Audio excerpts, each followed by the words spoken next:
Welcome back to the channel Maths by Vani. In this video we are doing question number 4 of exercise 11.4 of chapter number 11, that is surface areas and volumes of class 9th. Let's begin with the question. The diameter of the moon is approximately 1/4 of the diameter of earth. Moon और अर्थ की क्या shape होती हैं? Round होती हैं. अगर मैं surface area वाली टर्म्स में बात करूं तो वो स्फेरिकल शेप की होती हैं. ठीक है. What fraction of the volume of earth is the volume of moon? Basically हमें फ्रैक्शन बताना है कि वॉल्यूम ऑफ अर्थ और वॉल्यूम ऑफ मून जो है उसका क्या फ्रैक्शन है. सो यहाँ पर सबसे पहले हम जो बेसिक चीज है वो लिख लेते हैं. Let diameter of earth B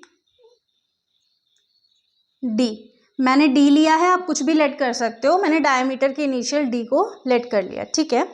आप ए बी सी डी जो आपका मन है आप वो ले सकते हो. So then radius of earth, क्योंकि हमें तो रेडियस चाहिए ना, तो रेडियस ऑफ अर्थ कितना हो जाएगा, हाफ हो जाता है d/2. Now diameter of moon is equals to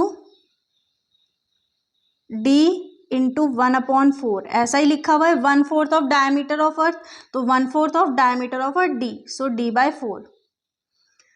radius of moon, radius of moon हो जाएगा हमारा d/4 इंटू हाफ हो जाता है, तो ये हो जाएगा d/8. तो ये हो गया मून का रेडियस और ये हो गया अर्थ का. अब What fraction of the volume of earth is the volume of moon? जिसके साथ फ्रैक्शन है वो आप नीचे लिख दोगे. ठीक है. तो वॉल्यूम ऑफ मून सबसे पहले हम निकालेंगे. Volume of moon is equals to 4/3 pi r cube. 4/3 as it is, pi as it is. R हमारे पास क्या है, d/8. d/8 तो d³/512 लिख दूं इसको मैं, बिल्कुल लिख सकते हैं. Now volume of earth 4/3 pi r cube. 4/3 as it is, pi as it is, r की हमारे पास है तो इसको भी मैं d³/2 2 ज़ा 4, 4 2 ज़ा 8. अब रेशियो या फ्रैक्शन, फ्रैक्शन बोला है तो फ्रैक्शन ही निकालना है. ठीक है. फ्रैक्शन निकालेंगे. अब टॉप पर रखा जाएगा volume of moon, volume of moon upon volume of अर्थ.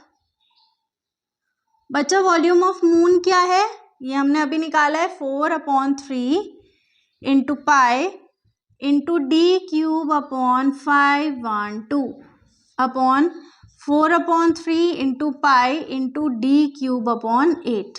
अब पाई से पाई कैंसिल, 4/3 से 4/3 cancel, that means d³ into 8 upon d³ into 512. ये समझ आया ना क्या किया, ये पहले ये वाला रूल और फिर ये वाला, ऐसी पेयरिंग होती है.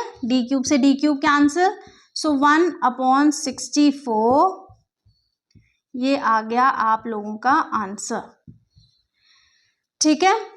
बहुत छोटा सा क्वेश्चन था, इजी सा था. आई कैन से कि आप इसको स्टार मार्क कर लो. ठीक है. और ऐसे क्वेश्चंस की प्रैक्टिस करो. आर.डी. शर्मा के अंदर हैं. एक बार हम एनसीईआरटी से हमारा सिलेबस कंप्लीट कर ले जो कि बहुत जल्दी खत्म होने वाला है, फिर हम करेंगे आर.डी. शर्मा को स्टार्ट. और उसमें क्वेश्चंस कैसे हैं, जैसे मान लो आप फर्स्ट क्वेश्चन कर रहे हो and we are having 10 parts in it, तो 5 मैं कराऊंगी, 5 आप खुद से करोगे, क्योंकि खुद से भी करना आपका ज़रूरी है. अगर कोई प्रॉब्लम आती है तो वो आप मुझसे या तो इंस्टाग्राम हैंडल पर, जिसका कि लिंक आपको डिस्क्रिप्शन बॉक्स में मिल जाएगा, वहाँ पर ले सकते हो, या फिर कॉमेंट सेक्शन में भी पूछ सकते हो. ठीक है. आई होप ये क्वेश्चन समझ आ गया होगा. So now we are ending a video. Will see in next video. Till then keep practising. Make sure to subscribe the channel, press the bell icon and do share this video.